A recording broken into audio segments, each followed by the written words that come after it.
4 पन्नों की एक चिट्ठी ने पुलिस प्रशासन में हड़कंप मचा दी है और इस चिट्ठी में जिन बातों का जिक्र किया गया है उससे जींद के एसपी की रातों की नींद उड़ गई है। दरअसल ये चिट्ठी प्रदेश के मुख्यमंत्री नायब सिंह सैनी को लिखी गई है, जिसमें जींद के एसपी पर महिला पुलिस कर्मियों के साथ यौन शोषण का आरोप लगाया गया है। सबसे पहले हम आपको ये 4 पन्नों की चिट्ठी पढ़कर सुनाते हैं। इस चिट्ठी में लिखा है, मैं जींद में ड्यूटीरत एक महिला पुलिस कर्मचारी हूं। मैं अपनी ड्यूटी बखूबी ईमानदारी से निभाती हूं। एसपी सुमित कुमार सभी सुंदर महिला पुलिस कर्मियों पर बुरी नजर रखते हैं। हमारे एसपी सर, जिनकी पत्नी और बच्चे गुरुग्राम में रहते हैं, एक दिन महिला थाना जींद की एसएचओ मुकेश रानी मुझे अपने साथ एसपी निवास पर एसपी साहब के रूम तक ले गई। उस वक्त कोठी पर गेटमैन बाहर सिक्योरिटी के सिवा घर में और कोई नहीं था। एसपी सर और मुकेश मैडम आपस में बात करने लगे तो सर ने मुझे कहा कि रसोई में जाकर चाय बना लाओ। जो मैं बनाकर लाई तो मुकेश मैडम रूम में नहीं थी। जैसे मैंने चाय एसपी सर सुमित कुमार को देने लगी तो उन्होंने मेरा हाथ पकड़ लिया और मेरे साथ जबरदस्ती करने लगे, जिसका मैंने विरोध किया और भागकर कमरे से बाहर निकल गई। जब मैं कैंप ऑफिस के बाहर पहुंची तो देखा मुकेश मैडम वहां बैठी थी। फिर मैंने मैडम को ये सब बताया, जिस पर मैडम भड़क गई और कहने लगी कि अफसरों को कोऑपरेट करना पड़ता है। मैडम की ये बात सुन मैं रोते हुए एसपी निवास से बाहर निकल गई। फिर मैंने ये सब बात डीएसपी गीतिका मैडम को भी बताई।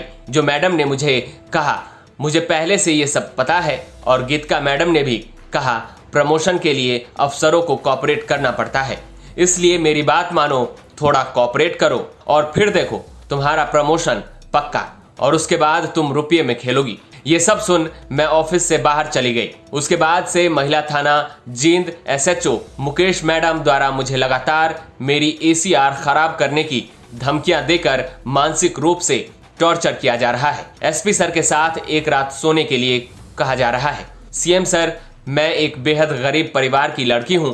आपकी भाजपा सरकार में मैं ईमानदारी से बिना किसी को रुपये दिए नौकरी लगी हूं, इसलिए नहीं कि पिता और बड़े भाई के समान हमारे अफसर ही हमारा यौन शोषण करे। माना मैं गरीब हूं, लेकिन एक इज्जतदार परिवार से हूं। अगर मुकेश मैडम और एसपी सर ने अपनी ये हरकतें बंद ना की तो मेरे पास आत्महत्या करने के सिवा और कोई चारा नहीं होगा।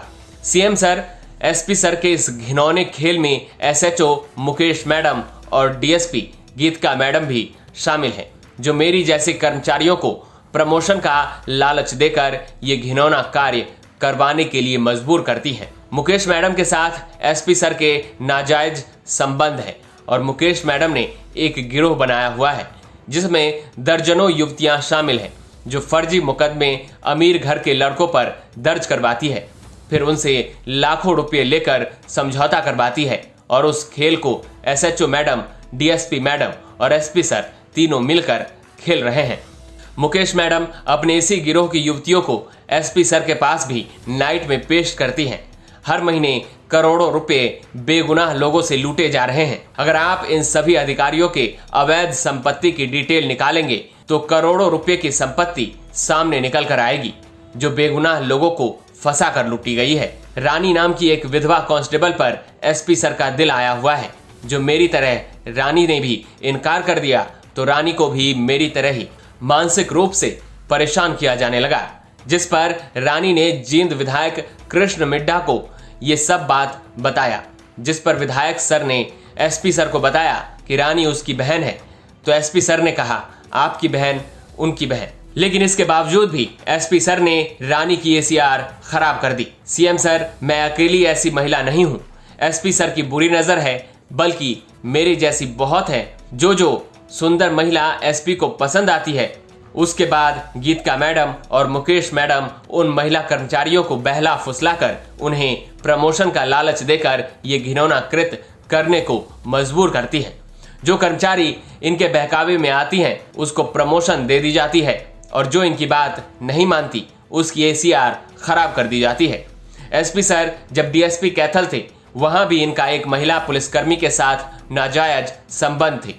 ये सब बातें जग जाहिर है। यह एसपी अपनी पत्नी को लगाकर कई वर्षों से धोखा देते आ रहे हैं, जो बेहद शर्मनाक है। सीएम श्री नायब सैनी सर, बड़ी हिम्मत करके आपको ये पत्र लिख रहे हूँ और यह शिकायत नहीं है, एक बड़े भाई से छोटी बहन की प्रार्थना है, क्योंकि शिकायतों पर तो इंक्वायरी पे इंक्वायरी होती रही है, लेकिन कार्रवाई कभी नहीं होती। इसलिए आपसे प्रार्थना है, हमारी इस समस्या का समाधान करवाएं, ताकि हम महिला कर्मचारी ईमानदारी से और भय मुक्त होकर ड्यूटी कर सके, वरना आत्महत्या के सिवा मेरे पास और कोई समाधान नहीं बचा है। मैं उम्मीद करूंगी कि आप कोई ऐसा ठोस कदम उठाएंगे जिसके बाद कोई भी पुरुष अफसर हम जैसी छोटी कर्मचारियों के साथ नाजायज फायदा उठाने की सोचे भी ना। सीएम सर, इस पत्र में लिखी हमारी एक एक बात सत्य है, किंतु मेरी और समस्त महिला पुलिस कर्मियों जिनके साथ यह शोषण हो रहा है, हमारी मजबूरी है जो हम खुलकर सामने नहीं आ सकती। इसके साथ ही इस चिट्ठी के अंत में 7 महिला पुलिस कर्मियों के नाम के हस्ताक्षर हैं। अब इस मामले को लेकर जांच भी शुरू हो चुकी है।